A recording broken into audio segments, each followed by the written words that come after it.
ปั้นข้าวเช้าแม่นข้าวหลาม ใส่มันด่างซื้อมาแต่หอมวัดไตใหญ่เอาผ่าแล้วมาทูเพื่อนจุ่มน้ำปั่นยืนลูกทูนี่ข้างหน้าบ้าน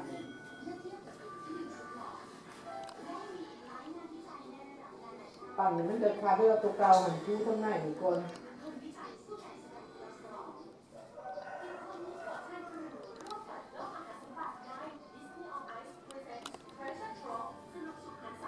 แบบว่า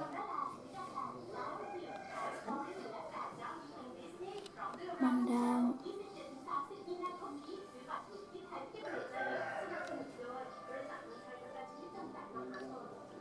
มันบ่ติดปานใดตัวนี้เพราะว่ามันนั่น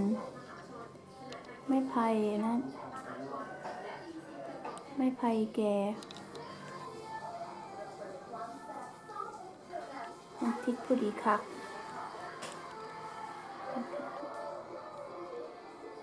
มากินข้าว